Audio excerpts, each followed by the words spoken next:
किंवा आपण फक्त श्रीमंत बनण्याचा अट्टहास धरण्यापेक्षा आपण वेल्दी बनण्याचा अट्टहास आधी धरला पाहिजे. Wealth is something which is working for you even if you are not working. माझी जमीन दिसली पाहिजे, माझं सोनं माझ्या तिजोरीत असं चमकलं पाहिजे, नोटा माझ्या घरामध्ये अशा बंडल पडले पाहिजे, त्यालाच आपण वेल्थ समजत आलो. छापा पडला तर मी जिंकलो, काटा पडला तर तू हारला, म्हणजे काही झालं तरी मी जिंकणार आहे. मार्केट वरती जाऊ खाली जाऊ, ब्रोकरला त्याचं कमिशन मिळणार आहे. त्यामुळे ब्रोकर हे कायम श्रीमंत होत जातील. तुम्ही जे ट्रेड करता ना, तुम्ही अल्गोरिदम सारखं नाही करू शकत, मशीन सारखं ट्रेड नाही करू शकत. बरोबर. तुम्ही घाबरतात. फिअर आणि ग्रीड ह्या दोन बेसिक इमोशन्स असतात ज्या तुमच्या ट्रेडिंगला ड्राईव्ह करत असतात. लोक ॲडिक्ट होतात. 9:30 वाजले का ते त्यांचे हात आपोआप तिकडे त्या याच्याकडे वळतात, त्या ॲपकडं, आणि ते सुरू होतात लगेच. मग नंतर त्या ॲडिक्शन पोटी मग पुन्हा कर्ज घेऊन ट्रेड करणं, हे सगळ्या गोष्टी पण मी बघितलेल्या आहेत. पण तुम्ही फायनान्शियल इंडिपेंडन्स असणं मला तरी महत्त्वाचं वाटतं. तुम्ही रिटायर व्हाणे तर नका हो. फायनान्शियल इंडिपेंडन्स जेव्हा तुम्ही होता, मला माझं पर्सनल एक्सपिरियन्समध्ये की त्यावेळेस तुमचा कॉन्फिडन्स वाढून जातो. सगळीकडं अक्रॉस वर्ल्ड हे लोक समजूनच घेत नाही. कंपाऊंडिंग हे किती भंडार प्रकार आहे. 8 वंडर तर नक्कीच येतो, म्हणजे इव्हन फर्स्ट वंडर म्हटलं तरी चालेल. म्हणजे त्या वंडरची लिस्टच बदला आणि नंबर 1ला कंपाऊंडिंग ठेवा.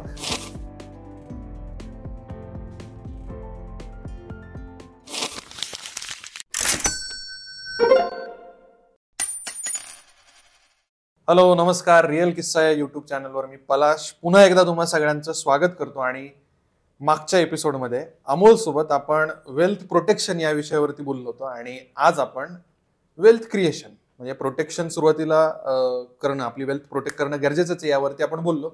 पण बाबा मला श्रीमंत व्हायचंय, मला बक्कळ पैसा कमवायचा आहे आणि असं लगेच श्रीमंत व्हायचंय, असे याचे काही मार्ग आहेत का बाबा? तर ते आपण अमोलला विचारू.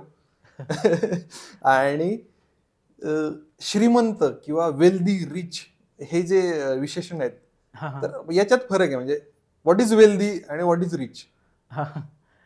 पण बऱ्याच लोकांना वाटतं की नाही, हे दोन्ही सेम आहे. माझ्याकडे खूप पैसा आहे, मी श्रीमंत आहे, मी वेल्दी. राईट. नाही, हे दोन्ही सेम नाहीये. दोन्हीमध्ये बराच मोठा फरक आहे. श्रीमंत ही अशी काही फिक्स्ड असा काही फॉर्म्युला नाही श्रीमंती मोजण्यासाठी. बऱ्याच वेळा श्रीमंत लोकांकडे मोठा कॅश फ्लो असतो, म्हणजे बऱ्यापैकी चांगले पैसे येतात, आणि कधी कधी तो तेवढंच कॅश आउट गोईंग पण तसंच असतं, म्हणजे तेवढंच पैसे जातात. पण तुमच्याकडं चांगलं अर्निंग कॅपॅसिटी असणं, बऱ्यापैकी चांगला कॅश फ्लो असणं is a sign of richness. म्हणजे तुम्ही श्रीमंत आहात असं एक थोडक्यात म्हणता येईल. पण wealthy is something completely different. Okay. बऱ्याच वेळा आपण रिचनेसला परस्यू करत असतो. म्हणजे जेव्हा मी म्हणतो की मला करोडपती व्हायचं आहे, तर त्यावेळेस मला असं बऱ्याच वेळा असं असतं माझ्या की मला 1 करोड रुपये खर्च करायचे आहेत. म्हणजे मला इतक्या महागाची कार घ्यायची आहे, मला इतकं महागाचं घर घ्यायचं आहे, मला इतकं महागाचं शो ऑफ करायचं आहे, जगाला असं उडून उडून दाखवायचं आहे की मी करोडपती आहे म्हणून. वेल्दी जो असतो ते थोडं वेगळं माइंडसेट असतो. ओके.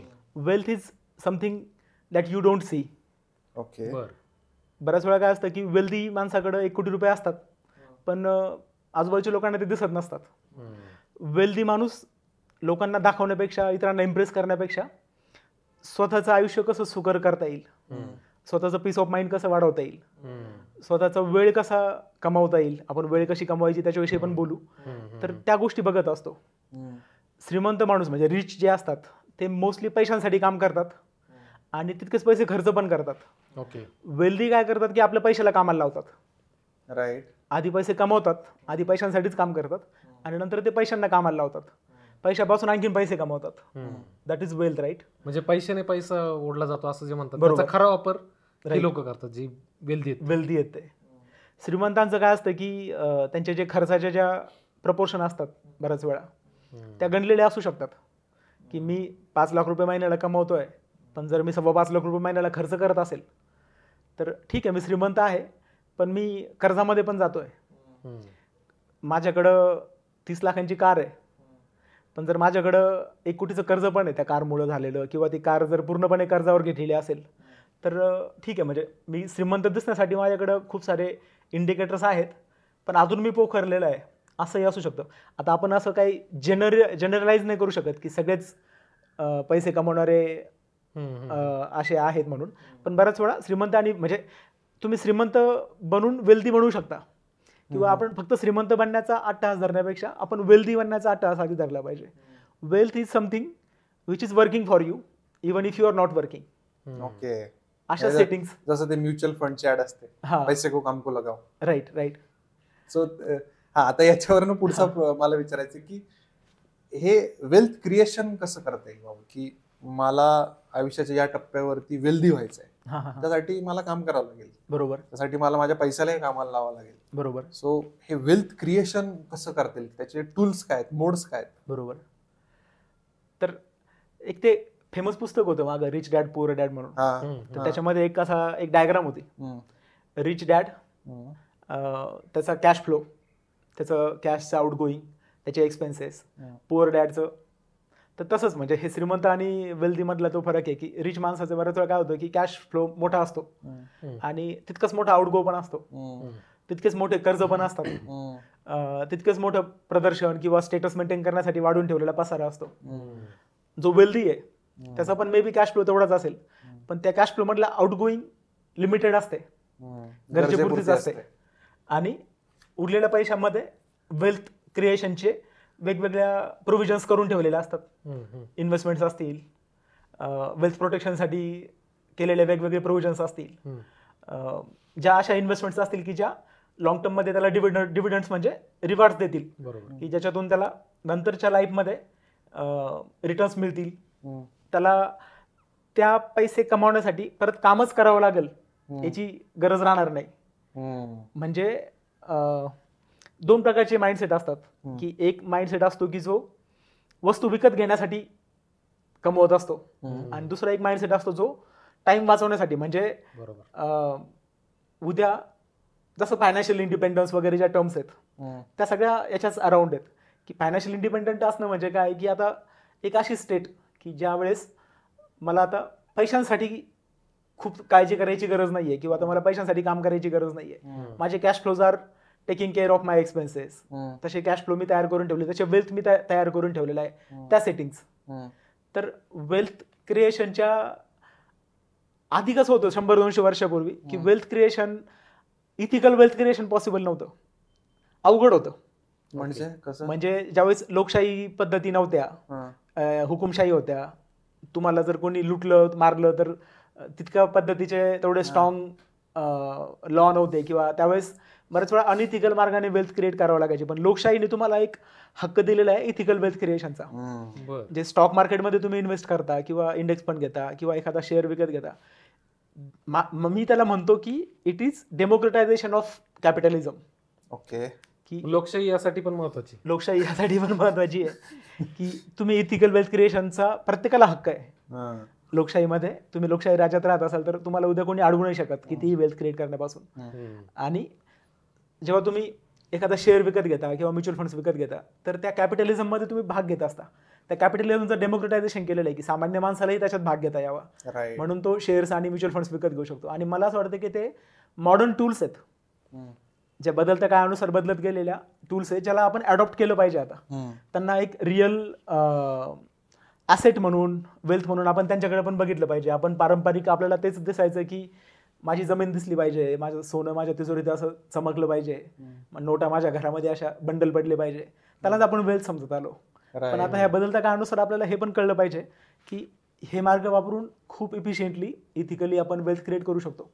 आणि मी तर म्हणजे त्यांना प्रीच करतो की हे आहेत म्हणजे म्युच्युअल फंड्स, स्टॉक्स, हे मॉडर्न टूल्स अवेलेबल आहेत, मॉडर्न टूल्स आहेत, आणि त्यांना आपण सिरियसली घेतलं पाहिजे. त्याच्यातले मिसकन्सेप्शन्स मनातून काढून त्यांना थोडं सेन्सिबली आपण त्यांना सिरियसली युटिलाइज केलं पाहिजे आपल्या वेल्थ क्रिएशनच्या जर्नीमध्ये. ते मॉडर्न टूल्स आणि कन्व्हेन्शनल मार्ग, हे जे दोन शब्द तू वापरले ना, त्यावरनं मला वेल्दी व्हायचंय हे जर 50-60 वर्षांपूर्वी विचारलं तर मी कुठेतरी इन्व्हेस्टमेंट म्हणून मी जमीन विकत घेईल, मी घर विकत घेईल, किंवा मी सोनं विकत घेईल, तेही मार्ग आता आहेतच. राईट. म्हणजे त्याबद्दल आपण बोलू. पण हे जे मॉडर्न टूल्स आहेत त्यांनी असं काही साधलंय की बाबा, साधी गोष्ट आहे, म्हणजे दर वर्षाला महागाई लेट्स से 6% वाढते, पण हे जे मॉडर्न टूल्स आहेत हे 6% कितीतरी जास्त टक्के तुम्हाला रिटर्न देतात. म्हणजे कन्व्हेन्शनल टूल्स जे आहेत ते साधारण तेवढेच आहेत. म्हणजे जमिनीचा रेट तुमचा दरवर्षी 5% वाढतो का 3%नेच वाढतो. तुमच्या सोन्याचा दर कदाचित आजकाल बघतोय आपण 9-1% गेलाय, पण तो तितका इफेक्टिव्ह नाहीये. त्यामुळे मला जर वेल्दी व्हायचं असेल तर हे 2-3 जे टूल्स सांगितले, म्हणजे स्टॉक्स, म्युच्युअल फंड, बरोबर, हे जास्त गरजेचे आणि हे जास्त समजून घेणं म्हणजे आपल्या वयातल्या मुलांना कदाचित समजलेत, हा पण मला आपले वडील असतील, आपले अजून कोणी मोठे माणसं असतील तर 50व्या वर्षी पण ते ठरू शकतात वेल्दी त्यांना व्हायचं असेल तर कन्व्हेन्शनल वे थोडेसे सोडून त्यांनी मॉडर्न टूलकडे यावं का? बरोबर. रिटायर्ड लोकांनी जर त्यांचा टाइम होरायझन तेवढा परमिट करत असेल त्यांचा आउटलुक तर काहीच हरकत नाहीये ह्या टूल्सचा वापर करायला. मला असं वाटतं इक्विटी मार्केटमध्ये जर तुम्ही इन्व्हेस्ट करत असाल तर तुमचं टाइम होरायझन 5 वर्ष 7 वर्षांपेक्षा थोडा पुढचा असला पाहिजे. तेवढे वर्षांसाठी तुम्ही तरी इन्व्हेस्टेड राहू शकले पाहिजे. आता रिटायर्ड झाल्यानंतर जमिनी विकत घेण्यापेक्षा जमिनीमध्ये पण तुमचा टाइम होरायझन डिकेड्समध्ये असतो. बऱ्याच वेळा जमिनी तुम्ही पुढच्या जनरेशनसाठी सोडून जातात. तर त्या अँगलनी पण तशा पद्धतीने पण आपण इक्विटीकडे बघू शकतो की तितक्या लॉंगर टाइम होरायझनसाठी जर तुमचा आउटलुक असेल तर नक्कीच म्हणजे तुम्ही इक्विटीला सिरियसली घेतलं पाहिजे ह्या गोष्टींना. पण जर तुम्ही रिटायर्ड आहात आणि आता ह्या पैशांवर तुम्हाला लगेच जगायचंय तर तुम्ही कमीत कमी तेवढ्या 5-7 वर्षांचा प्रोव्हिजन्स आधी करून घेतले पाहिजे. फिक्स्ड इन्कम आणि इक्विटीचं एक विचारपूर्वक केलेलं मिक्स तुम्हाला तिथं करावं लागेल. तुम्ही 100% इक्विटीवर इमिजिएट नीडसाठीचा जो पैसा आहे तो इक्विटीवर अवलंबून राहिलेलं नाही कधी पण, न राहिलेलं बॅलन्स असणं कधी चांगलं. हा ठीक आहे. नाही मला पुन्हा तोच मुद्दा आणायचा की कन्व्हेन्शनल जे मार्ग आहेत जे आपण आता बोललो, जमीन विकत घेणे, घर विकत घेणे, सोनं विकत घेणे, राईट, आणि आत्ताचे जे 2-3 मार्ग तू सांगितले स्टॉक्स आणि म्युच्युअल फंड, राईट, यातला नक्की फरक काय आणि आता मॉडर्न टूल्स का वापरायचे मला जर वेल्दी व्हायचं असेल, वेल्थ क्रिएशन करायचं असेल तर? आणि हे मॉडर्न टूल्स जे आहेत ते बाहेरून जितके वाटतात तितके कॉम्प्लेक्स खरंच आहेत की सिम्पल आहेत?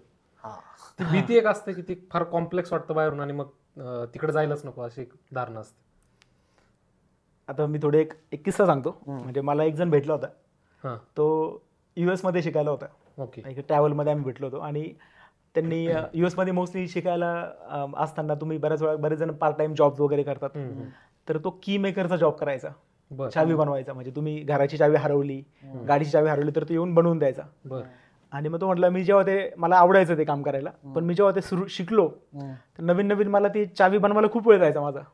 अर्धा पाऊण तास लागायचा. मी 10-20 वेळा उठ बस करायचो, घाम यायचा, ते चावी ट्राय करायची, पुन्हा ते तिथं सगळं हे करायचं ते टूल वापरून. आणि मग ते लोकांना दिसायचं की हा खूप एफर्ट्स घेतोय. आणि मग ते काय करायचे की मी मागितलेला पैसा ते हसत देऊन टाकायचे मला. काम केलंय खूप, हा, यांनी काहीतरी कष्ट केलेले आहेत. आणि मग नंतर मी त्या कामामध्ये इफिशियंट होत गेलो म्हणे.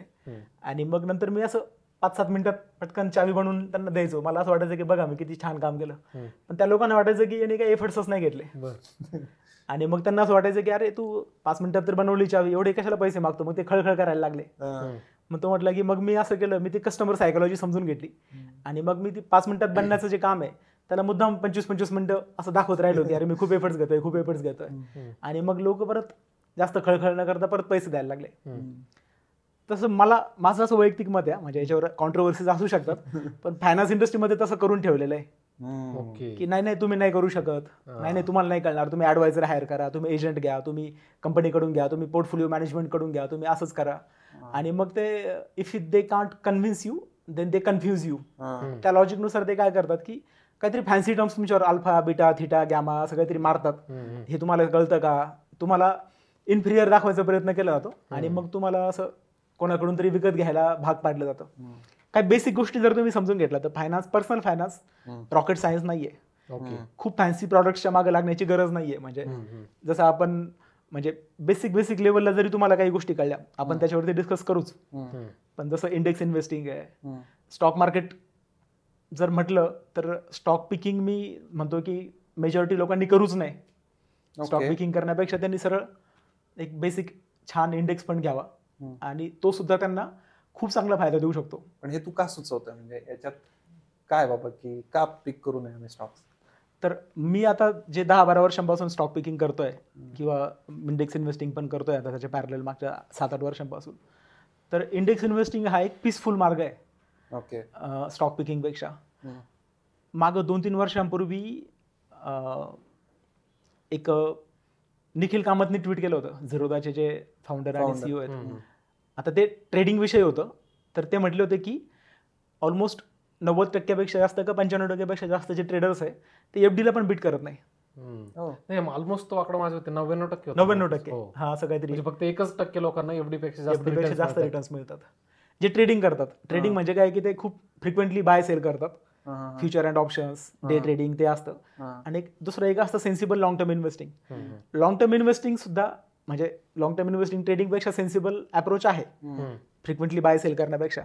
पण मी असं म्हणतो की ते सुद्धा करायची गरज नाहीये. तुम्ही भारतामध्ये आता खूप छान छान इंडेक्स फंड्स आलेले आहेत, ते जरी घेतले तरी you can be better of than majority of the investors. आता काय झालेलं आहे की हे समजून घ्यायचं असेल तर इंडेक्स फंड काय आहे की इंडेक्स फंडमध्ये पूर्ण इंडेक्सच तुम्ही विकत घेता. ते तुम्हाला एका म्युच्युअल फंडच्या माध्यमातून तुम्हाला ते प्रोव्हिजन असतं. कुठल्याही परफॉर्मन्स जेव्हा आपण मोजतो तर त्या परफॉर्मन्स मोजण्यासाठी बेंचमार्क असतात. म्हणजे सपोज मला कारचा परफॉर्मन्स मोजायचा आहे, तर सपोज ती कारचा RPM किती आहेत, टॉर्क किती आहे, 0 to 100 जायला त्याला किती सेकंद लागतात, आणखीन जे काही फॅक्टर असतील ते सगळे मी त्याचे स्कोअर काढला समजा कारचा. पण सपोज मी आल्टोचा परफॉर्मन्स मोजतोय, पण आल्टोचा रँक ठरवताना मी आल्टोची तुलना इनोवाशी करू शकणार आहे का? नाही करू शकत, राईट.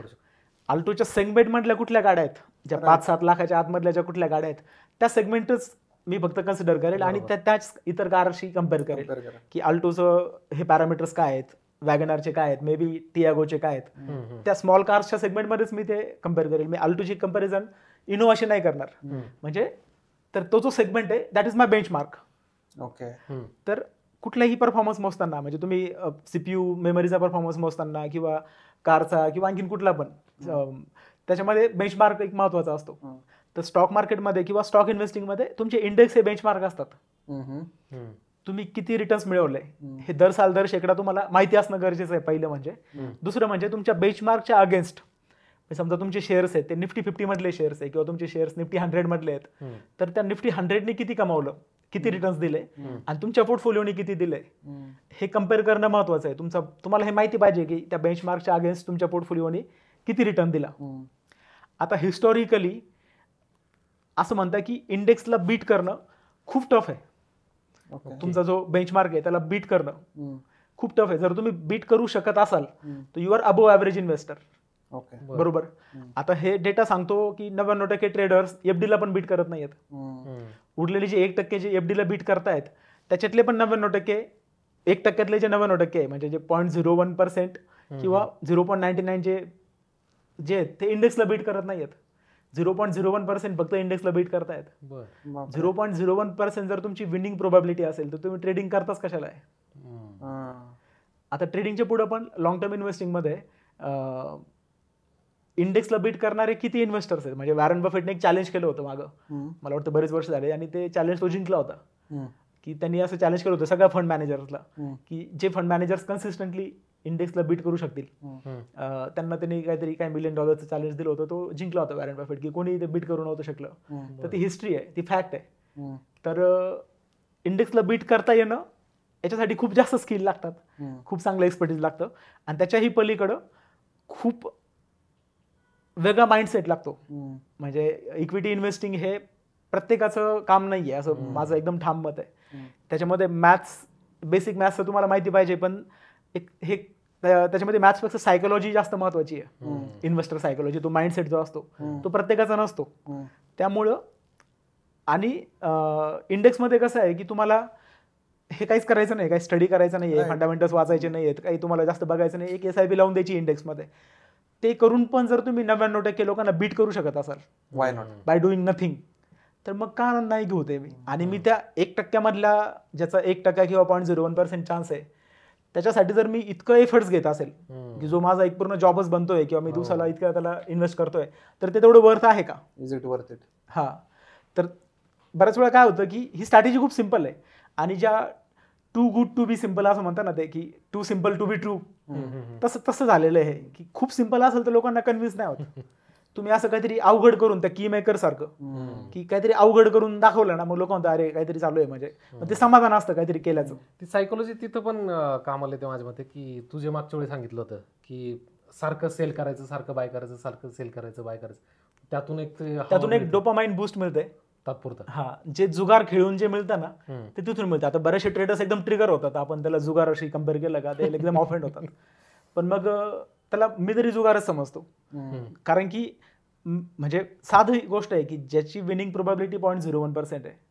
आता राकेश झुंझुनवालांचा एक व्हिडिओ व्हायरल झाला होता 3-4 वर्षापूर्वी. ते तर म्हणताय की 1 लाखात का 10 लाखात एक जण इंडेक्सला बीट करतो. राकेश झुंझुनवाला त्यांनी असं ठोक टर्म मानली होती. 10 लाखात एक जण. निखिल कामत म्हणतो की 100 मध्ये 0.01 म्हणजे ते पण बरंच कमी आकडा झाला. तर इतकी जर तुमची विनिंग प्रोबॅबिलिटी आहे. बरं तुम्ही ट्रेडिंगमध्ये काय आहे की पुन्हा तेच येतं, ट्रेडिंग ही जी आहे इकोसिस्टीमसाठी पूरक आहे. म्हणजे आता समजा एखादा ब्रोकर आहे, ब्रोकरचा बिझनेस कशावरती आहे तर ब्रोकरेजवरती आहे, स्टॉक ब्रोकरचा.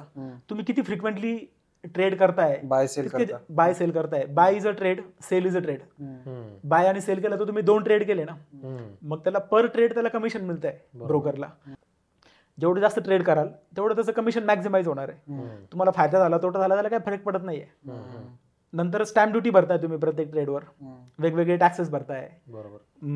ते सगळं जर म्हटलं, सगळ्यांचं जर दुकान चालू ठेवायचं असलं तर तुम्ही जास्तीत जास्त ट्रेड करणं गरजेचं आहे. इकोसिस्टीमसाठी तुमची ट्रेडिंग पूरक आहे. मी जर लॉंग टर्म इन्व्हेस्टर आहे, मी आज शेअर घेतला आणि 10 वर्ष किंवा मे बी जनरेशन पर्यंत मी तो होल्ड केला, तर ते धंदे चालणारच नाही. युएसच्या स्टॉक एक्सचेंजमध्ये एक कन्व्हेन्शन होतं. मार्केटच्या क्लोजिंग आवर्सला सगळे ब्रोकर उभे राहायचे. त्यावेळेस जेव्हा डिमॅट अकाउंट्स नव्हते किंवा सगळे त्या हॉलमध्ये तिथं ट्रेडिंग चालायची, तर मार्केटच्या क्लोजिंग आवर्सला सगळे ब्रोकर उभे राहायचे आणि टाळ्या वाजवायचे. तर त्याचा एक असा अर्थ होता की ते म्हणतात, ब्रोकरचा बिझनेस असा असतो की heads I win, tells you lose. छापा पडला तर मी जिंकलो, काटा पडला तर तू हारला. म्हणजे काही झालं तरी मी जिंकणार आहे. मार्केट वरती जाऊ खाली जाऊ, ब्रोकरला त्याचं कमिशन मिळणार आहे. त्यामुळे ब्रोकर हे कायम श्रीमंत होत जातील. आता तुम्हाला ब्रोकरला श्रीमंत करण्यासाठी ट्रेडिंग करायचं आहे की स्वतःची वेल्थ मॅक्झिमाइज करायची आहे, तर ते ट्रेडिंग मधले ते इश्यूज आहेत. म्हणजे की ट्रेडिंगमध्ये पुन्हा दुसरा एक प्रश्न, म्हणजे मी जे कॉमनली विचारतो ट्रेडर्सला, की सपोज तुम्ही म्हणता की म्हणजे ट्रेडिंग मग मला तुम्ही सांगा की भारतामध्ये किती बिलियनियर ट्रेडर्स आहेत. भारतामध्ये व्हॅल्यू इन्व्हेस्टिंग करून श्रीमंत झालेले बिलियनियरची लिस्ट मी सांगू शकतो, पण ट्रेडिंग करून श्रीमंत झालेले बिलियनियर कोण आहे भारतामध्ये, किंवा त्यांचे लिस्ट काय, कोण आहे असे, किंवा जगात कोण आहेत. जगातले मी सांगू शकतो की जिमी सायमन्स आहे, जॉर्ज सोरोज आहे, किंवा आणखीन बरेचसे ट्रेडर्स आहेत की जे बिलियनियर झालेले आहेत भारताच्या बाहेर. पण ते ट्रेडर्स आमच्यासारखे इंडिव्हिज्युअल 2-3 मॉनिटर घेऊन ट्रेड करत नाही. त्यांच्याकडे सुपर कॉम्प्युटिंग फॅसिलिटीज आहेत. त्यांच्याकडे 30-40 PhD मॅथमॅटिशियन्स आहेत. त्यांच्याकडं एक पूर्ण सॉफ्टवेअर कंपनी म्हणता येईल असे 30-40 वर्ल्ड क्लास कोडर्स आहेत. आणि मग ते स्ट्रॅटेजी करतायत. ते तितक्या हाय लेवलचं हार्डवेअर वापरून AIचे अल्गोरिदम्स लिहून ते त्या फ्रॅक्शन मध्ये पण ते प्रॉफिट कमवत आहेत. तर तुमच्याकडे ते कॅपेबिलिटीज नाही आहेत. तिथं जेव्हा अल्गोरिदम असतो, अल्गोरिदमकडे इमोशन्स नसतात. तो इमोशनली ट्रेड नाही करत. तुम्ही जे ट्रेड करता ना, तुम्ही अल्गोरिदम सारखं नाही करू शकत, मशीन सारखं ट्रेड नाही करू शकत. बरोबर. तुम्ही घाबरतात. फिअर आणि ग्रीड ह्या 2 बेसिक इमोशन्स असतात ज्या तुमच्या ट्रेडिंगला ड्राईव्ह करत असतात. तर मार्केट क्रॅश होतं तर ते सगळं बस की बात नाही आहे ती ऍक्च्युअली, की जेव्हा तुम्ही तर त्या इमोशन्स तुम्हाला मध्ये मध्ये तुमच्या आडवे असतात तुमच्या रॅशनल माइंडमध्ये. अल्गोरिदमला इमोशन नसते. अल्गोरिदम कम्प्लिटली अनइमोशनली एक्झिक्यूट करू शकतो, त्या निर्णय घेऊ शकतो. तर इंडिव्हिज्युअल ट्रेडर्सला स्पॉइल होताना, बर्बाद होताना बघितलेलं आहे. आणि वर्थ नाहीये, बिलकुल वर्थ नाहीये. म्हणजे ज्याच्यामध्ये विनिंग प्रोबॅबिलिटीज एवढी कमी आहे तर तिकडे जायचंच कशा. तू ते स्क्रीनशॉट्स सांगितलं होतं, बऱ्याचदा स्क्रीनशॉट्स येतात आपल्या व्हॉट्सअपवर, ग्रुप्सवर. एका दिवसात एवढं मार्जिन काढलं, एका दिवसात एवढा प्रॉफिट केला. प्रत्येकाच्या नेटवर्कमध्ये ते आपल्या व्हॉट्सअप स्टेटसला, इन्स्टाच्या स्टेटसला स्क्रीनशॉट असतात. आणि यालाच जोडून आता हे सगळं ऐकल्यानंतर हा व्यवस्थेने बनवलेला सगळा सापळा आहे. म्हणजे मी सकाळी उठल्यानंतर मला वाटतं की मी स्टॉक्स विकत घ्यावे, कोणालाही नॉर्मल माणसाला वाटतं की मी, म्हणजे इतकं क्लिष्ट बनवून ठेवलंय की मी युट्यूबवर जातो, मला ऍड दिसते की आमचा कोर्स जॉईन करा. इंस्टाग्रामवर जातो, आमचा व्हॉट्सअप ग्रुप जॉईन करा, आम्ही तुम्हाला सकाळी टिप देऊ की कोणता स्टॉक्स विकत घ्यायची किंवा काय विकत घ्यायचं.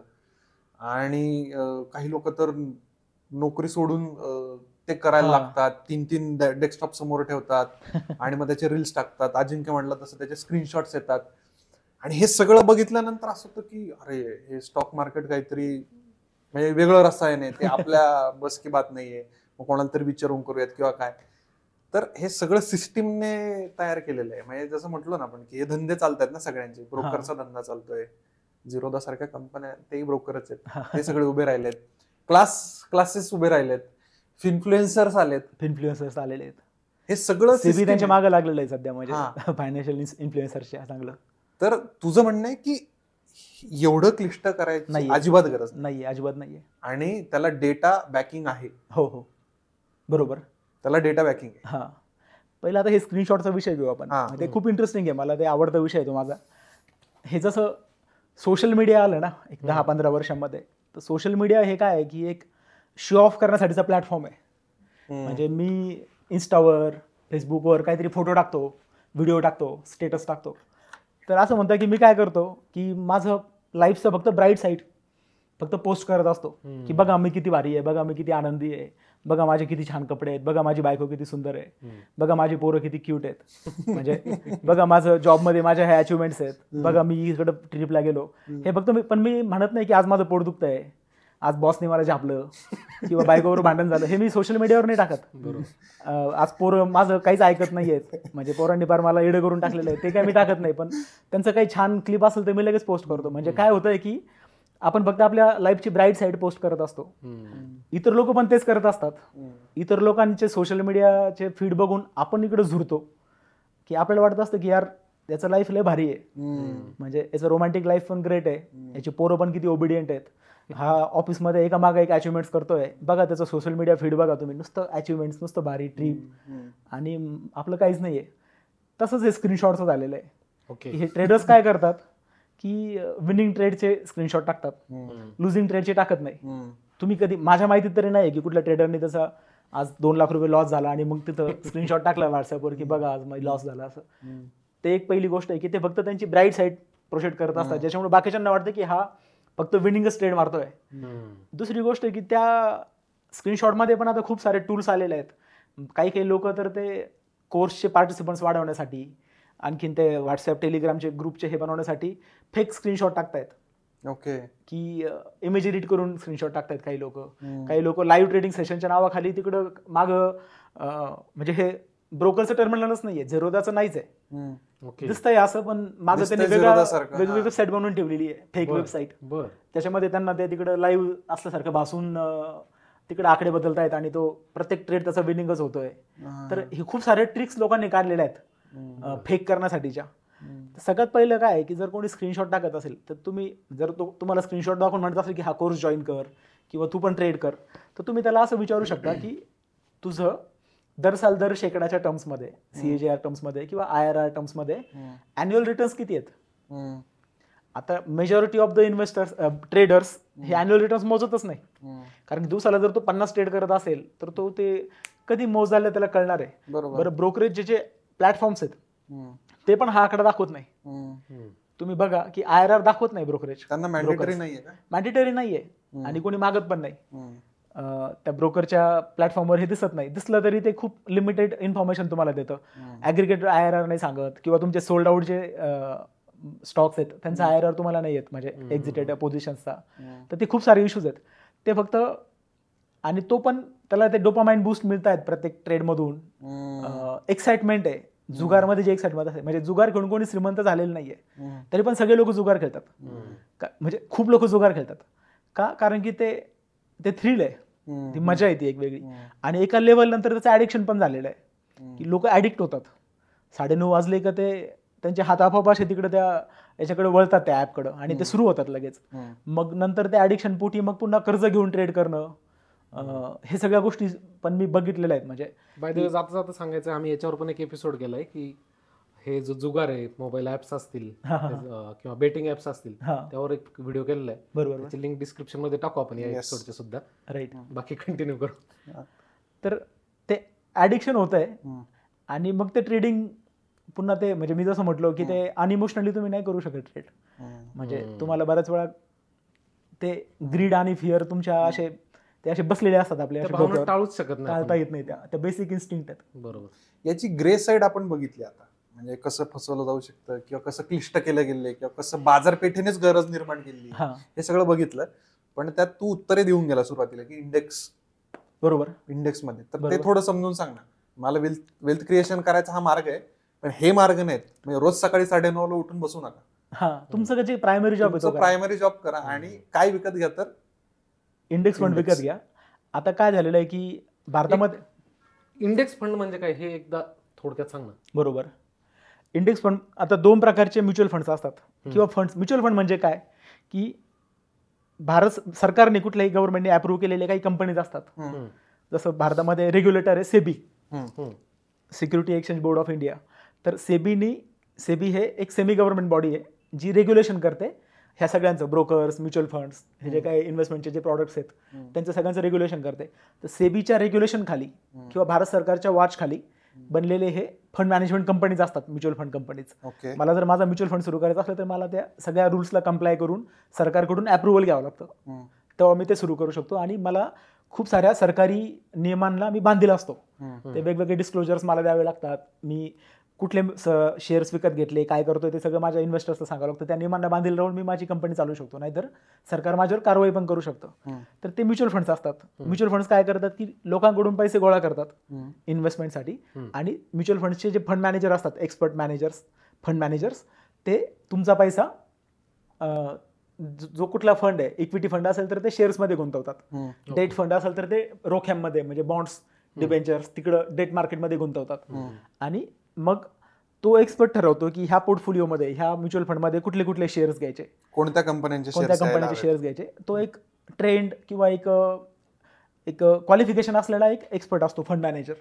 आणि मग त्या पोर्टफोलिओमधून म्हणजे त्या फंडला जे काही रिटर्न्स मिळाले ते रिटर्न्स तुम्हाला पण मिळतात. म्हणजे त्या फंडला सपोज 15% फायदा झाला मागच्या वर्षात, तर तुम्ही जर 1 लाख रुपये टाकले असेल तर तुमचे 1 लाखांचे 1,15,000 रुपये होतील. म्हणजे सगळ्यांना 15% मध्ये फायदा होतो. तर त्याचे काही एक्सपेन्सेस असतात. म्हणजे ती फंड मॅनेजमेंट कंपनी ही काही चॅरिटी म्हणून काम नाही करत, ती पण एक फॉर प्रॉफिट कंपनी आहे, हे आपण लक्षात घेतलं पाहिजे. तर त्याला एक्सपेन्स रेशो म्हणतात. प्रत्येक म्युच्युअल फंडला एक एक्सपेन्स रेशो असतो. तर तो एक्सपेन्स रेशो 2% असू शकतो. एक्सपेन्स रेशो किती असावा याचे पण रेग्युलेशन्स आहेत, पण माझ्या माहितीनुसार तो 2% पर्यंत जाऊ शकतो. काही काही एक्सपेन्स रेशो खूप कमी पण असतात, 0.1, 0.06 असे पण एक्सपेन्स रेशो असतात. तर जो म्युच्युअल फंड मॅनेजर आहे, जे ते स्टॉक्स निवडतोय, बाय करतोय, सेल करतोय, ते जे काम करतोय, जी फंड मॅनेजमेंट कंपनी तुमचा गुंतवणूक हँडल करते, त्याच्या बदल्यात ती तुमच्याकडून एक्सपेन्स घेते. बरोबर. तर त्याच्यामध्ये 2 प्रकारचे म्युच्युअल फंड्स असतात. एक असतात ऍक्टिव्ह म्युच्युअल फंड्स आणि एक असतात पॅसिव्ह म्युच्युअल फंड. ज्या म्युच्युअल फंडमध्ये फंड मॅनेजरचं काम आहे, तो फंड मॅनेजर शेअर्स विकत घेतोय, विकतोय, त्याच्यामधून तुम्हाला प्रॉफिट करून द्यायचा प्रयत्न करतोय, त्याला म्हणतात active mutual fund. Passive mutual fund असं आणखीन एक वेगळी कॅटेगरी आहे, ज्याच्यामध्ये शेअर मॅनेजरला खूप काम नाहीये. तो काय करतोय, पूर्ण इंडेक्सच विकत घेतोय. इंडेक्स म्हणजे काय, तर इंडेक्सची पण एक कमिटी असते. म्हणजे NSE, BSE चे इंडेक्स असतात. तर निफ्टी 50, निफ्टी 100 हे जे नावं सगळ्यांनी ऐकले असतील, तर हे इंडेक्स असतात. निफ्टी 50 म्हणजे काय की 50 कंपन्यांचा एक लिस्ट. मग त्या इंडेक्सला बनवण्याचे एक रूल असतात. मे बी मार्केट कॅपिटलायझेशन त्याच्यामधला मेन फॅक्टर असतो. तर 1 ते 50 म्हणजे मे बी मार्केट कॅपिटलायझेशन नुसार 1 ते 50 कंपन्यांची लिस्ट. टॉप 50 कंपनीज थोडक्यात. निफ्टी नेक्स्ट 50 म्हणजे 51 to 100. निफ्टी 100 म्हणजे Nifty 50 plus Nifty next 50. Nifty 500 म्हणजे टॉपच्या 500 कंपनी. तर हे असे वेगवेगळे इंडेक्स आहेत भारतामध्ये. निफ्टी indices.com नावाची वेबसाईट आहे, त्याच्यावर तुम्ही ह्या सगळ्या इंडेक्सचं मेथडॉलॉजी, कॉन्स्टिट्युएंट्स ते सगळे बघू शकता. डिटेलमध्ये बघता येतील. ते तुम्हाला दर 6 महिन्यांनी ह्या इंडेक्सला रिबॅलन्स केलं जातं. म्हणजे ह्या इंडेक्समध्ये कुठल्या नवीन शेअर्स, नवीन कंपनी आल्या पाहिजे, कुठले कंपनीज काढल्या पाहिजे हे ठरवलं जातं. तर ते रिबॅलन्सिंगचे पण रूल्स असतात, त्याचे पण अल्गोरिदम्स असतात, त्यानुसार ते काम चालतं. त्यामध्ये कुठली पार्शलिटी नाही होऊ शकत. त्या नियमानुसार इंडेक्सला रिबॅलन्स केलं जातं. तर पॅसिव्ह फंडमध्ये ह्या कम्प्लीट इंडेक्सला विकत घेतलं जातं. तर मगाशी मी जे म्हटलो की इंडेक्स हा बेंचमार्क पण असतो. आपण मगाशी बोललो तसं की त्या बेंचमार्कला बीट करणं अपेक्षित असतं. म्हणजे ऍक्टिव्ह म्युच्युअल फंडमध्ये जर तुम्ही इन्व्हेस्ट करत असाल तर त्या म्युच्युअल फंड मॅनेजरनी हे पण सांगणं गरजेचं असतं की ह्या फंडचा बेंचमार्क काय. म्हणजे तुम्ही ह्या फंडचा परफॉर्मन्स कुठल्या बेंचमार्कच्या अगेन्स्ट मोजला पाहिजे. मी जर लार्ज कॅप फंड आहे तर त्याचा मे बी निफ्टी 100च्या अगेन्स्ट त्याचा बेंचमार्क आहे, त्याला टोटल रिटर्न इंडेक्स म्हणतात, TRI. तर प्रत्येक म्युच्युअल फंडचा एक TRI असतो, टोटल रिटर्न इंडेक्स. आणि त्या TRIच्या अगेन्स्ट, त्या इंडेक्सच्या अगेन्स्ट म्हणजे तो इंडेक्स त्याचा बेंचमार्क असतो आणि त्या इंडेक्सच्या अगेन्स्ट त्याचा परफॉर्मन्स मोजला जातो. त्या इंडेक्सपेक्षा जास्त रिटर्न जर एखाद्या म्युच्युअल फंड देत असेल तर त्याला आउट परफॉर्मिंग म्हणतात. आणि त्या इंडेक्सपेक्षा जर कमी रिटर्न देत असेल तर त्याला अंडर परफॉर्मन्स म्हणतात. आता हिस्टॉरिकली इंडेक्सला बीट करणं म्युच्युअल फंड मॅनेजर्सला पण खूप अवघड आहे. भारतामध्ये इश्यूज काय आहेत की इंडेक्स म्हणजे इंडेक्सला बीट करणं का अवघड आहे, कारण की म्युच्युअल फंड मॅनेजरला खूप साऱ्या रेग्युलेशनमध्ये काम करावं लागतं. पहिलं एक समजा फॉर एक्झाम्पल असा एक नियम आहे की कुठलाही एक शेअर एका म्युच्युअल फंडमध्ये 10% जास्त नसावा. ओके. तर समजा आता असं होतं की काही शेअर्स खूप चांगले परफॉर्म करतात, ते 10% वर घेता येत नाही. हा, मग ते 10% पुढे जातात. मग तो विनिंग शेअर आहे, परफॉर्मिंग शेअर आहे, तरी पण म्युच्युअल फंडला त्या नियमाला कंप्लाय करण्यासाठी त्याला विकत राहावं लागतं. 10% खाली 9.99च्या खाली आणण्यासाठी, 9.99 पर्यंत आणण्यासाठी. म्हणजे विनिंग शेअरला तो विकतोय, त्यामुळे टोटल पोर्टफोलिओवर हॅम्पर होत आहे. दुसरा एक इश्यू असतो रिडिम्शन प्रेशर. रिडिम्शन प्रेशर म्हणजे काय की मी आपण म्हटलो तसं की मार्केट आहे ना ह्या दोन इमोशनवर चालतं, फिअर आणि ग्रीड. जेव्हा मार्केट क्रॅश होतं तेव्हा सगळीकडे फिअर असतं, आणि जेव्हा मार्केट वरती असतं तेव्हा सगळीकडे ग्रीड असते. क्रॅशच्या वेळेस जसे लोक शेअर्स विकतात ना तसे म्युच्युअल फंड पण विकतात. लोक काय करतात की क्रॅशच्या वेळेस विकतात आणि वरती टॉपला जायला लागलं मार्केट की विकत घ्यायला सुरुवात करतात. हे कायम चालू असतं, तुम्ही त्यांचं किती एज्युकेशन केलं तरी हा एक पॅटर्न असतो. म्युच्युअल फंडमध्ये पण ते होतं की आता मार्केट क्रॅश होत आहे तर लोक घाबरून म्युच्युअल फंड विकायला लागतात. आता म्युच्युअल फंड जर मी विकला तर माझ्या म्युच्युअल फंड कंपनीला मला ठरलेल्या दिवसांच्या आत ते पैसे देणं अपेक्षित आहे. ती सेलची ऑर्डर एक्झिक्यूट करणं अपेक्षित आहे. ते काय मला फोन करून सांगू शकत नाही की विकू नका, आता मार्केट पडतंय, आता चान्स आहे, आता घेण्याची वेळ आहे, विकू नका. ते काय मला सांगू शकत नाही, कारण की त्यांना नियमांना कंप्लाय करावं लागतं. मग ते पण विकतात, आणि मग विकल्यामुळे काय होतं की म्युच्युअल फंड मॅनेजरला माहिती आहे की हे विकायचा वेळ नाहीये, तरी पण त्याला विकावं लागतंय. म्हणजे that is called as redemption pressure. म्हणजे तो फंड मॅनेजर भरपूर एक्सपर्ट आहे, त्याला माहिती आहे की this is now time to buy, पण लोक विकतायत ना, आणि त्यांना तो नाही म्हणू शकत. म्हणजे ते गरज नसताना बऱ्याच वेळा रिडिम्शन प्रेशर तयार होतं, आणि त्यांना आणखी म्युच्युअल फंड्स विकून लोकांचे पैसे मोकळे करावे लागतात. अशी खूप सारे इश्यूज आहेत. ह्या सगळ्या इश्यूजला टॅकल करून, रेग्युलेशनला टॅकल करून पुन्हा इंडेक्सला पण त्याला बीट करायचं आहे, हे खूप अवघड आहे. SPIVA म्हणून एक संस्था आहे, स्पिवा. ते दरवर्षी प्रत्येक देशाचं फंडचे परफॉर्मन्सचे रिपोर्ट बनवतात. ओके. तर मला वाटतं 2022-23च्या रिपोर्टमध्ये majority of the large cap mutual funds त्यांनी आपल्या रिस्पेक्टिव्ह बेंचमार्कला अंडर परफॉर्म केलेलं आहे. ओके. त्यांच्या बेंचमार्कला बीट नाही केलेलं. आता तुम्ही ह्या फंड मॅनेजरला किंवा फंड्सला तुम्ही एक्सपेन्स रेशोमध्ये पैसे पण भरतायत, परत तो अंडर परफॉर्म पण करतोय, तर त्यापेक्षा तुम्ही तो इंडेक्सच विकत घेतला तर बेंचमार्कच विकत घ्या. ज्या बेंचमार्कला बीट करणं मेजॉरिटी ऑफ द फंड मॅनेजर्सला अवघड जात आहे, तो बेंचमार्कच विकत घ्या. आता बेंचमार्कमध्ये फायदा काय आहे की बीट करायचं काही हेच नाहीये, पूर्ण बेंचमार्कच विकत घेतला, बेंचमार्कला जेवढे मिळाले तेवढे तुम्हाला मिळताच आहे, तिथंच तुम्ही 99% लोकांना बीट करतायत. जास्त विचार करून काहीतरी इन्व्हेस्ट करण्याची हे नाही. तुम्ही जर बेंचमार्कच विकत घेतला तर तेवढे रिटर्न तुम्हाला फिक्स मिळतातच. तेवढे मिळतातच आहे. त्याचा दुसरा फायदा काय आहे की त्याचा एक्सपेन्स रेशो खूप कमी असतो. ओके. ऍक्टिव्ह म्युच्युअल फंड्समध्ये एक्सपेन्स रेशो जास्त का असतो, कारण की तो फंड मॅनेजरला बाय सेल करावं लागतं, आउट परफॉर्मन्स करण्यासाठी प्रयत्न करावा लागतो, आणि मग आउट परफॉर्म केलं, आणि इन्व्हेस्टर्सनी त्याला विचारलं पाहिजे दरवेळेस की तुझा आउट परफॉर्मन्स किती आहे, किती कन्सिस्टंट आहे, किती मोठा आउट परफॉर्मन्स आहे. जर त्याच्या अर्धा 1% जर तो आउट परफॉर्म करत असेल आणि त्यासाठी जर तुम्ही 2% एक्सपेन्स रेशो पे करत असाल तर ते पण आपण विचार केला पाहिजे. आणि तो आउट परफॉर्मन्स होत नाहीये. हिस्टॉरिकल डेटा असा आहे की तो आउट परफॉर्मन्स आता दिवसेंदिवस होत नाहीये. 2018-19ला सेबीने एक मोठं अमेंडमेंट्स केलं त्यांच्या रूल्समध्ये, तेव्हा त्या रूल्स आल्यापासून तर होतच नाहीये. खूप सारे म्युच्युअल फंड्स त्यांच्या रिस्पेक्टिव्ह बेंचमार्कला अंडर परफॉर्म करतायत. तर मग ते अंडर परफॉर्मिंग म्युच्युअल फंड्समध्ये टाकण्यापेक्षा मी माझा इंडेक्स फंड घेतो. आता म्युच्युअल फंडमध्ये एक्सपेन्स रेशो जो असतो इंडेक्स फंडमध्ये तो खूप कमी असतो. बरेचसे म्युच्युअल फंड इंडेक्स फंड असे आहेत भारतामध्ये की ज्यांचा 0.1-0.06% फक्त एक्सपेन्स रेशो आहे. मग त्याच्यामध्ये एक्सपेन्स रेशोच्या मध्ये पण तुम्हाला खूप सारी बचत होते तुमची, आणि तुम्हाला डायरेक्ट इंडेक्स इन्व्हेस्टिंगमध्ये तुम्ही इंडेक्स इतके रिटर्न्स तुम्हाला मिळतात. आता साध्या भाषेत मला असं गृहीत धर की मला यातल्या काही गोष्टी समजल्या नाही आता तू जे बोलला, पण त्यातनं मला एक गोष्ट नक्की समजली की इंडेक्स फंड विकत घेतल्याने जो बेंचमार्क आहे तोच तुम्ही विकत घेता, त्यामुळे तुम्ही अंडर परफॉर्म करत नाही. तर तो बेंचमार्कचा हिस्टॉरिकल डेटा काय सांगतो, म्हणजे साधारण किती % मागचा जर 10 वर्षाचा डेटा घेतला तर इंडेक्स फंड रिटर्न देतात? एक 12 ते 15% पर्यंत इंडेक्स तुम्हाला रिटर्न देऊ शकतो CAGR मध्ये, जर लार्ज कॅप इंडेक्स जर तुम्ही निवडला असेल तर. ओके. म्हणजे हिस्टॉरिकल, म्हणजे आता हे ॲश्युरन्स नाहीये की पुढच्या हिस्टॉरिकलच बोलतो आपण, पण हिस्टॉरिकली आधीच्या डिकेड्समध्ये 18% पर्यंत इंडेक्सनी रिटर्न्स दिलेले आहेत. मागच्या एका डिकेडमध्ये ते रिटर्न्स बऱ्यापैकी म्हणजे अफेक्ट झालेले, तरी पण हम्म. 12 ते 15% आसपास ते फिरतात. म्हणजे जिथं एफडीज आपल्याला 6, 6.5, आता तर 6च्या आसपास झाल्या, हा त्याच्या दुप्पट रिटर्न आपल्याला, म्हणून आपण जे बोललो की वेल्थ क्रिएशनचं हे मॉडर्न टूल आहे. बरोबर. आणि हे इतकं क्लिष्ट का नाहीये, तर तुम्ही उगीच गुगल सर्च करून 10 लोकांना विचारून क्लास लावून म्युच्युअल फंड स्टॉक्स निवड करायची गरज नाही. बेंचमार्क विकत घ्या, बेंचमार्क असं विकत घ्या, म्हणणं आहे. इंडेक्स विकत घ्या. हम्म. वॉरेन बफेटचा कोट पण आहे हम्म. की मेजॉरिटी ऑफ द इन्व्हेस्टर जर त्यांनी, म्हणजे तुम्ही गुगल सर्च करू शकता हम्म. की त्यांनी नुसता इंडेक्स जरी विकत घेतला तरी ते मेजॉरिटी ऑफ द फंड मॅनेजर्सला बीट करतात. हम्म. म्हणजे तो की मेकर सारखं आहे त्या फंड मॅनेजरचं, हम्म. की ते म्हणजे बऱ्याच वेळा ते दाखवतात की तुम्ही स्वतः करू शकत नाही, किंवा आम्ही खूप एफर्ट्स घेतोय किंवा हे सगळं, हम्म. पण ॲट द एंड त्यांचा परफॉर्मन्स तुम्ही हेच बघितलं पाहिजे की ते इंडेक्सला बीट करतायत का. Hmm. At any given year इंडेक्सला बीट करणारे काही म्युच्युअल फंड्स असतील. 10,000 म्युच्युअल फंड तुम्ही बघितले तर त्याच्यातले 2-3 20-30% म्युच्युअल फंड्स इंडेक्सला बीट करतात. That is true.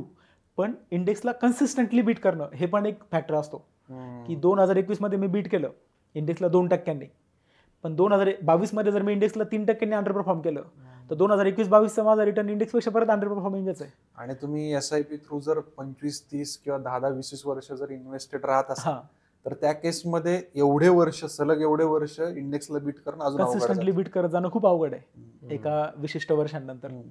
यातनं वेल्थ क्रिएशन कशी होते, म्हणजे मला काय विचारायचं ते, त्या दिवशी मी एक कोट ऐकलं की compounding is the 8th wonder of world. तर हा कंपाऊंडिंग इफेक्ट काय, ज्याने कशी वेल्थ क्रिएट होते बाबा? कंपाऊंडिंग इफेक्ट आहे ना, हा एक खूप व्हास्टली अंडर अप्रिसिएटेड प्रिन्सिपल आहे ऍक्च्युली. आपले लोक सगळीकडे अक्रॉस वर्ल्ड हे लोक समजूनच घेत नाही कंपाऊंडिंग हे किती भन्नाट प्रकार आहे. 8th वंडर तर नक्कीच येतो, म्हणजे इव्हन फर्स्ट वंडर म्हटलं तरी चालेल, म्हणजे त्या वंडरची लिस्टच बदला आणि नंबर 1ला कंपाऊंडिंग ठेवा. म्हणजे असं म्हणतात की human mind cannot comprehend the exponential growth. म्हणजे ते घातांक दराने होणारी वाढ असते ना, ती आपल्या मेंदूला कळत नाही. म्हणजे आपण मागच्या एपिसोडमध्ये पण बोललो होतो. आम्हाला असं पण सांगितलं होतं की तुम्ही जरा तग धरा, तुमचे आता फॉलोअर्स कमी असतील पण नंतर तुमचे फॉलोअर्स एक्सपोनेन्शियली वाढतील. त्याचा थोडासा आम्हाला फायदा झाला, अनुभव आला त्याचा. मी थोडं तू उत्तर देणार, हा प्रश्न काय विचारला माहितीये, जी लोक मॉडर्न टूल युज करायला घाबरतात ना, त्यांना हे वंडर माहित नाही. हा करेक्ट. म्हणजे मला जर माझ्या वडिलांना सांगायचं असेल, की अजून माझ्यासारखे बरेच मित्र असतील, मैत्रिणी असतील, त्यांना जर त्यांच्या वडिलांना, आईला किंवा मोठ्या बहिणीला किंवा अजून कोणाला, तर हे कळणं गरजेचं आहे की बाबा इंडेक्स फंड मध्ये का इन्व्हेस्ट करा आणि लॉंग टर्म इन्व्हेस्टेड का राहा. बरोबर. तर कंपाऊंडिंग येतं मग मध्ये. कंपाऊंडिंग आहे ना, समजण्यासाठी एक अशी खूप सुंदर गोष्ट आहे, म्हणजे काही जणांनी ऐकली पण असेल ती, पण एक भारी आहे ती गोष्ट. म्हणजे एक राजा होता आणि तो असा ॲप्रिशिएट करायचा कलागुणांना. म्हणजे त्याच्या दरबारामध्ये वेगवेगळे लोक येऊन परफॉर्म करायचे आणि मग त्यांना तो असा एकदम सड्या हाताने पैसे द्यायचा आर्टिस्ट लोकांना. एक दिवस त्याच्या दरबारामध्ये एक आर्टिस्ट येतो आणि तो काहीतरी त्याची कला त्या राजासमोर परफॉर्म करतो आणि तो राजा खूप खुश होतो. तो म्हणतो, अरे यार मी खूप खुश झालो, तू काय सांग, म्हणजे जे सांगशील ते मी आज द्यायला तयार आहे, तू खूप भारी कलाकार आहे. तो म्हणतो, साहेब राजाजी तुमच्याकडं नाही, म्हणजे मी मागल ते मला नाही वाटत तुम्ही देऊ शकाल. मग राजाचा इगो हर्ट होतो. तो म्हणतो, अरे मी खूप मोठा राजा आहे आणि अशी कुठलीच गोष्ट नाही म्हणजे की जे मी तुला देऊ शकत नाही, तू माग तर खरं. मग तो म्हणतो ठीक आहे. मग त्या राजा जिथं बसलेला असतो सिंहासनावर, तिथं असं टेबलवर एक चेस बोर्ड ठेवलेला असतो. आणि तो म्हणतो, ते तुमचा जो चेस बोर्ड आहे ना, बुद्धिबळाचा जो पट आहे ना तुमचा, तर त्याच्यावर 8x8 असे 64 ब्लॉक्स आहेत, चौकोन आहेत, 64 घरं आहेत. तर फक्त एक काम करा, साधी मागणी आहे माझी, ते ब्लॉक घ्या बुद्धिबळाचा. पहिलं जे घर आहे, पहिला ब्लॉक आहे, त्याच्यावर एक तांदळाचा दाना ठेवा, दुसऱ्या ब्लॉकवर 2 ठेवा, तिसऱ्या ब्लॉकवर 4 ठेवा, असं प्रत्येक ब्लॉकवर दुप्पट करत जा. 64व्या ब्लॉक पर्यंत जेवढे तांदळाचे दाणे बनतील तेवढेच मला द्या, माझी काही जास्त मागणी आहे, बघा तुम्हाला देता आलं तर. राजा हसतो, कारण की त्याला कंपाऊंडिंग इफेक्टच माहित नसतो राजाला. मग राजा म्हणतो, अरे ह्याच्यात काय, घ्या रे, आणा 1-2 पोते आणि देऊन टाकायला तेवढे दाणे. पण ते लोक आणतात पोते, थोडे दाणे आणतात, 1-2 भरता येण्यासाठी. असं करत करत करत करत 64व्या ब्लॉक पर्यंत राजा पोहोचतच नाही. 64व्या ब्लॉक पर्यंत जाईपर्यंत राजाचं सगळं राज्य विकलेलं असतं. 64व्या ब्लॉक पर्यंत जर तुम्हाला ते गव्हाचे किंवा तांदळाचे दाणे भरायचे असतील तर आता सध्या म्हणजे तुम्हाला जर खरोखर चेसबोर्डचे जर 64 ब्लॉक जर असे भरायचे असतील 1, 2, 4, 8, 16, 32, 64, 128, 256 असे जर भरायचे असतील 64 पर्यंत, तर आता सध्या जेवढं तांदळाचं ग्लोबल प्रोडक्शन आहे ना पूर्ण जगात, त्याच्या कितीतरी 1000 पट तांदूळ तुम्हाला लागतील. बर. बापरे. हे ऍक्च्युअली इमॅजिन नाही झालं. हा, कारण तुम्हाला ह्युमन माइंडला ते कॉम्प्रिहेंडच होत नाही. ह्युमन माइंडला कळतच नाही एक्सपोनेन्शियल ग्रोथ काय असते ती. म्हणजे तशा पद्धतीने एक्सपोनेन्शियल ग्रोथ होत असते. आपण बोललो होतो ना की मी जर म्हटलं 8 अधिक 8 अधिक 8 अधिक 8 अधिक 8 अधिक 8 अधिक 8 किती, तर ते कदाचित दुसरी तिसरीचा मुलगा पण सांगेल. पण मी जर म्हटलं 8 गुणिले 8 गुणिले 8 गुणिले 8 गुणिले 8 असं तिसऱ्या चौथ्या हॉप नंतरच आपण हँग होऊन जाऊ. म्हणजे आपल्या माइंडला ते तितके मोठा नंबर किंवा तितका छोटा नंबर कॉम्प्रिहेंड नाही होत, म्हणजे आपल्याला लक्षात नाही येत. आणि एक्सपोनेन्शियल ग्रोथ आपल्याला समजत नाही. म्हणजे compounding effect is a exponential growth असते. थोडक्यात सांगायचं काय तर मी 100 रुपये गुंतवले, जर त्याच्यावर मला 10% जर मिळत असतील तर 1 वर्षानंतर मला 110 रुपये मिळणार आहेत. पण त्याच्या पुढच्या वर्षी मला 110 रुपयांवरती 10% मिळणार आहेत. चक्रवाढ दराने जी होणारी वाढ असते तिला कंपाऊंडिंग इफेक्ट म्हणतात. तर ती कंपाऊंडिंगला जर तुम्ही एक इनफ टाइम दिला, थोडा वेळ दिला आणि त्याला अनइंटरप्टेड वेल्थ प्रोटेक्शन वगैरे सगळं व्यवस्थित करून त्या कंपाऊंडिंगला जर अनइंटरप्टेड जर होऊ दिलं तर तुम्ही कल्पनाही केलेली नसेल अशा पद्धतीने ते सुरू होतं. त्याचा मी स्वतः पण अनुभव घेतलेला आहे आणि जगात अशी खूप सारी उदाहरणं पण तुम्हाला वाचायला मिळतील. कंपाऊंडिंग न समजून घेऊन आपल्याला सगळं राज्य विकलेला राजा बनायचंय, बरंच काही कमवलेलं तो आर्टिस्ट बनायचंय आपल्याला ठरवायचं. बरोबर. मग ते 8 वंडर ऑफ द वर्ल्ड आहे ना, त्याच्या पुढेच अजून एक वाक्य आहे असं की those who understand it earn it and those who don't understand it pay it. हे नाही मी वाचलं. हे नाही वाचलं. ते आईन्स्टाईनच्या नावाखाली खपवलेलं आहे. काही लोक म्हणतात की आईन्स्टाईनचं नाहीये, पण जरी कोणाचं असलं तरी ते बेस्ट कोट येतो. खरंय. कारण की जर तुम्हाला कळलं तर तुम्ही इन्व्हेस्टमेंट करता, नाही कळलं तर तुम्ही कंपाऊंड रेटने व्याज भरतात. बरोबर. कर्जांचे, पर्सनल लोनचे आणि वेगवेगळ्या लोनचे तुम्ही ते व्याज भरत बसतात. आता सोप्या भाषेत मला जर वेल्दी व्हायचं आहे, माझं वय आता 30 आहे आणि मला 50-55 वर्ष वेल्दी व्हायचंय, तर आत्ताच्या चर्चेतनं मी 3 गोष्टी घेतल्या. एक म्हणजे मी इंडेक्स फंड मध्ये गुंतवणूक केली पाहिजे, जास्त विचार न करता, जास्त वेळ दुसरीकडे न देता, मी जे आता अर्थार्जन करतो ते सुरू करून. बरोबर. आणि लॉंग टर्म इन्व्हेस्टेड राहिलं पाहिजे. बरोबर. 20 वर्ष 25 वर्ष. आणि महत्वाचा मुद्दा, कंपाऊंडिंग वरती विश्वास ठेवला पाहिजे. तर मला इमॅजिन पण नाही होणार एवढे पैसे कदाचित माझ्याकडे 50 वर्ष असू शकतात. साधारण असंच आहे. करेक्ट. कंपाऊंडिंग मध्ये 2 फॅक्टर असतात. जर तो फॉर्म्युला तुम्ही बघितला, आर आणि T. R is rate of return आणि टी म्हणजे टाइम. बऱ्याच वेळा आर आपल्या कंट्रोलमध्ये नसतो, पण ह्या दोन्ही फॅक्टर पैकी कुठलाही फॅक्टर तुम्हाला मॅक्झिमाइज करता आला. रेट ऑफ रिटर्न कदाचित तुम्हाला मॅक्झिमाइज करता येणं अवघड आहे, पण जर तुम्हाला टी जरी मॅक्झिमाइज करता आला तरी खूप मोठा फरक पडतो टाइम मध्ये. आता रिअल इस्टेटचे जे उदाहरण देतात लोक की मी इतक्याला घेतलं, इतके झाले, 30 पट झाले, 40 पट झाले. सीएजीआर टर्म्स मध्ये ते 7-8%, 3-4% असतात, पण त्यांचा टी खूप मोठा असतो. 30-40 वर्ष अक्रॉस जनरेशन लोक रिअल इस्टेट होल्ड करतात, त्यामुळे त्यांना तो कंपाऊंड इफेक्ट कमी सीएजीआर मध्ये पण दिसलेला असतो. पण जस्ट इमॅजिन की जर 3-4% जर तुमचं इतकं अप्रिशिएट होतं रिअल इस्टेट, तर 12-12% स्टॉक्सचं आणि ते एक्सपोनेन्शियल ग्रोथ आपल्या कल्पनेच्या भलीकडची असते ऍक्च्युअली. म्हणजे 1-1% आउट परफॉर्मन्स सुद्धा आहे ना 10 इयर 20 इयर्सला खूप वाईड होत जातो. म्हणजे कंपाऊंड इंटरेस्टचे कॅल्क्युलेटर मिळतात अँड्रॉइडवरती, आयफोनवरती. तर मी सगळ्यांना सांगतो की तुम्ही ते कॅल्क्युलेटर डाउनलोड करा आणि खेळत बसा. तुम्ही आकडे करा, म्हणजे बघा की 10 लाख रुपीज तुम्ही इन्व्हेस्ट केले सपोज आज 10 वर्षांसाठी विथ 12% सीएजीआर, तर किती झाले? 1 वर्ष फरक पडला तर किती वाढतात? 2 वर्षाच्या फरकाने किती वाढतात? नुसतं टी जरी वाढत गेला तरी तो लिनियरली नाही वाढत, खूप मोठा फरक पडतो. खूप मोठा फरक पडतो. 1-1 वर्षांनी सुद्धा खूप मोठा फरक पडतो. आर जरी तुमच्या हातात नसला तरी टी तुमच्या हातात राहू शकतो. हा कंपाऊंडिंग इफेक्ट कन्व्हेन्शनल जे टूल आहेत घर विकत घेणे म्हणजे रिअल इस्टेट किंवा गोल्ड, याच्यात तितका प्रभावी नसतो. त्याच्यात तितका प्रभावी लोकांना का दिसतो? कारण की त्याचा टी खूप मोठा असतो. आर तिथं कमीच असतो, पण लोकांचा टी खूप जास्त असल्यामुळे त्यांना असं वाटतं की खूप पैसे मिळाले. पण तितकाच टी जर तुम्ही इक्विटीच्या याला जर दिला, तिथं आर पण मोठा आहे, तर मग ते डबल एक्सपोनेन्शियल होणार आहे परत. म्हणून वेल्थ क्रिएशन साठी मॉडर्न टूल्स गरजेचे. इन्फ्लेशन बीटिंग टूल्स पाहिजेत आपल्याला, ज्या तुमचं इन्फ्लेशनला बीट करणार आहेत. नाहीतर मग तुम्ही परत ते गरिबीकडे लोटले जाल. इन्फ्लेशन जास्त स्पीडने वाढेल, कॉस्ट ऑफ लिव्हिंग जास्त स्पीडने वाढेल आणि तुमचा वेल्थ नाही वाढणार त्या स्पीडने. ते इन्फ्लेशन बीटिंग वरनं मला आठवलं, एक मित्र आहे तो, तर त्याला कंपनीत 5% पगारवाढ मिळाली. तर मी त्याला म्हटलं, अरे भारताचा महागाई दर 6% आता, हा 6-6.5%. 6-7% म्हणजे तुझा पगार कमी झालाय कमी झालाय. हे तू सांग, हा म्हणजे कमी तरी करू नका. कमीत कमी इन्फ्लेशन तरी बीट करा. त्यामुळे इन्फ्लेशन बीट करणारे इन्व्हेस्टमेंट प्लॅन्स किंवा टूल्स गरजेचे आहे. गरजेचे आहेत. आता हे चर्चेतून मला एक जरा प्रश्न पडतोय की आता हे सगळं मी करतोय ते कधीतरी मला नंतर यूज होणार आहे त्यासाठी, किंवा कधीतरी नंतर मला त्याचा फायदा होणार आहे याच्यासाठी.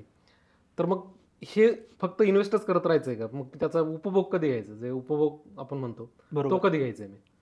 हा एक कॉमन प्रश्न असतो बऱ्याच वेळा. जे तरुण मुलं आहेत म्हणजे जे नवीन वर्कफोर्समध्ये आले त्यांचा हा प्रश्न असतो काय. तर त्याचे बरेचसे वेगवेगळे फॅक्टर्स आहेत की किती इन्व्हेस्ट करायचं, की तुम्ही नुसतंच आता पोटाला चिमटे घेऊन इन्व्हेस्ट करायचं नाही. आपल्याला जे नीड आणि वॉन्ट समजून आपण ज्या आपल्या गरजा आहेत त्या पूर्ण करायच्याच आहेत आपल्याला, पण त्याच्या पलीकडं इन्व्हेस्ट करायचं आहे. पण इन्व्हेस्टमेंटला फक्त आपण कॅपिटल गेन्स किंवा ॲप्रिसिएशनकडे न बघता इन्व्हेस्टमेंटला आपण कॅश फ्लो म्हणून पण बघू शकतो. ओके, म्हणजे मी आज इतके पैसे इन्व्हेस्ट केले, म्हातारपणी मी इतका करोडपती होईल, त्याच्याकडे न बघता सपोज मी आज 10 लाख रुपये इन्व्हेस्ट केले, त्याच्यावर मला 12% व्याज दर मिळत आहे, सपोज 12% रिटर्न्स मिळत आहेत, व्याज दर नाही, तर त्याच्याकडं मी 1,20,000 रुपयाचं ॲप्रिशिएशन म्हणून बघायचं की 1,20,000चं मला इयरली सुरू झालेला कॅश फ्लो म्हणून बघायचं. तो हा ॲटिट्यूड मध्ये आपला चेंज होणं गरजेचं आहे. फक्त ॲप्रिसिएशनसाठी इन्व्हेस्ट करायचं नाही, आपल्याला कॅश फ्लोसाठी इन्व्हेस्ट करायचं आहे. जे वेल्थ क्रिएशन जे आहे आपण जे म्हणतोय की तुमच्या पैशांना कामाला लावायचं आहे, तर ते कामाला आपल्याला काय पाहिजे की रेग्युलर कॅश फ्लो तयार करायचे आहेत. तुमची सॅलरी हा तुमचा प्रायमरी कॅश फ्लो आहे, पण त्यासाठी तुम्ही टाइम एक्सचेंज करताय, टाइम ट्रेड करताय तुमच्या एम्प्लॉयर बरोबर. तुमचा बिझनेस हा तुमचा रेग्युलर कॅश फ्लो आहे, पण त्यासाठी तुम्ही तुमचा टाइम ट्रेड करताय तुमच्या कस्टमर बरोबर.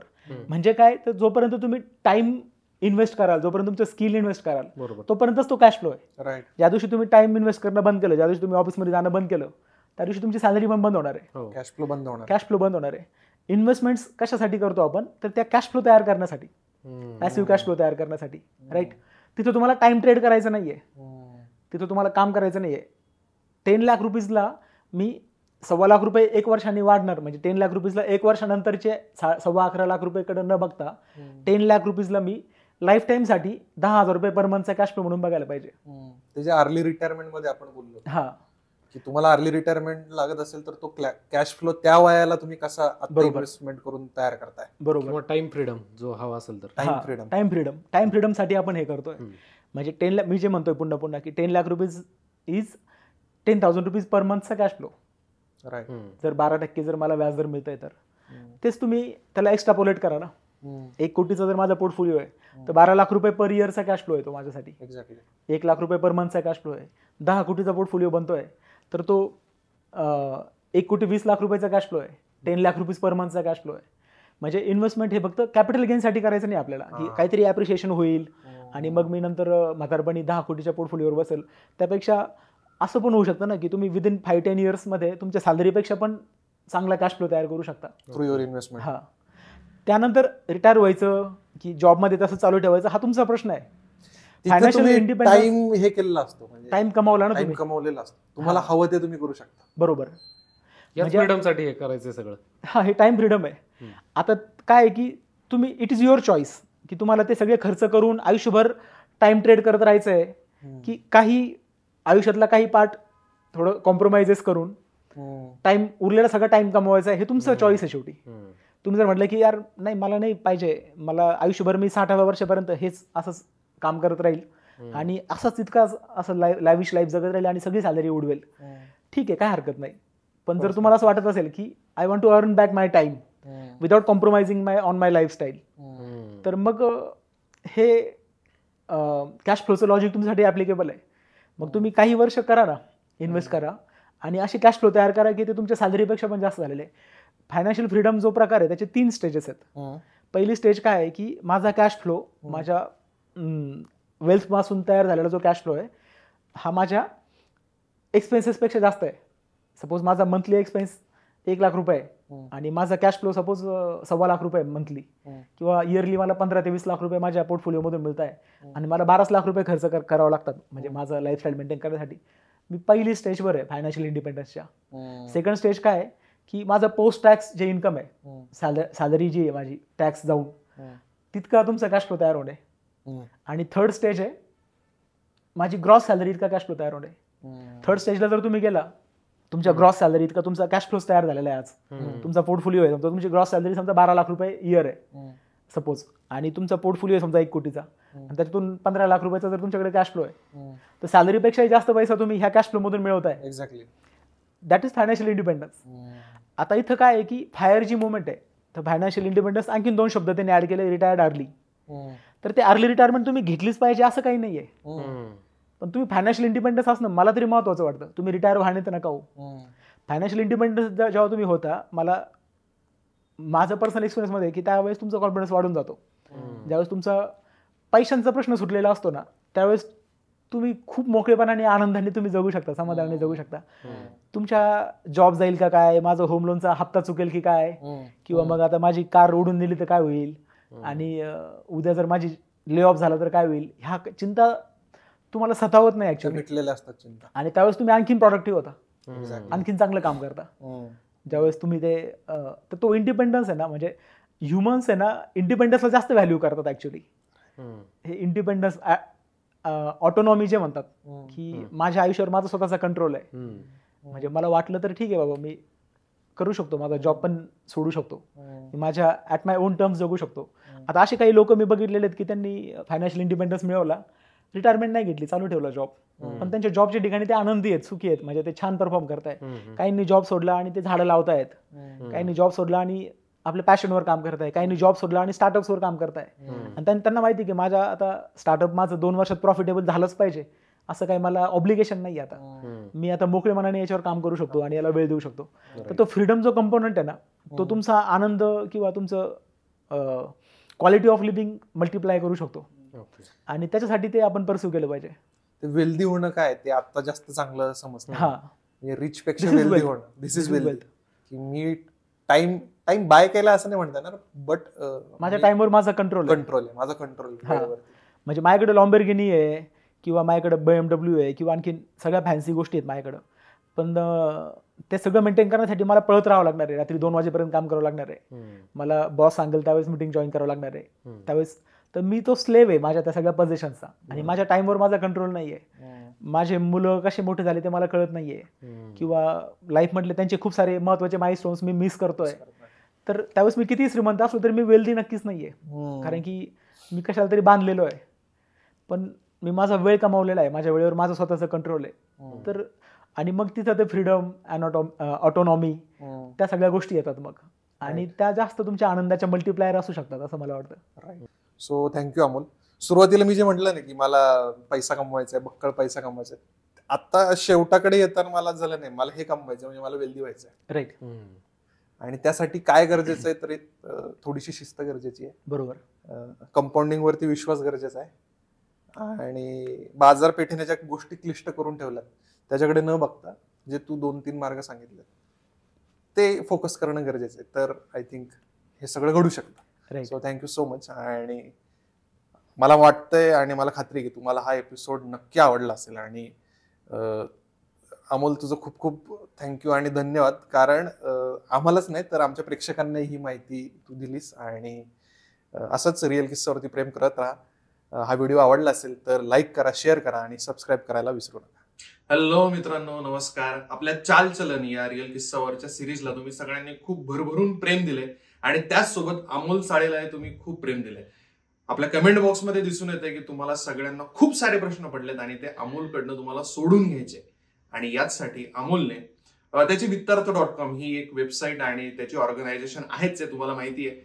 तर त्यावरती त्याने अर्थसाक्षरतेतून अर्थ स्वातंत्र्याकडे कसं जाता येईल, त्याचे कोणकोणते मार्ग आहेत, त्या संदर्भात काय करायला हवं, यावरती विस्तृत असा कोर्स डिझाईन केलाय, एक कार्यशाळा डिझाईन केली. आणि जर तुम्हाला ती अटेंड करायची असेल, त्याच्यासोबत 1-on-1 संवाद साधायचा असेल, तर इथे खाली वित्तार्थ.com ही वेबसाईट आहे, त्यावरती जा, तो रजिस्ट्रेशन फॉर्म भरा आणि त्या कार्यशाळेला तुम्ही नक्की आवर्जून तुमचा सहभाग नोंदवा आणि तुमचे सगळे प्रश्न अमोलकडनं त्याची उत्तरं जाणून घ्या. धन्यवाद.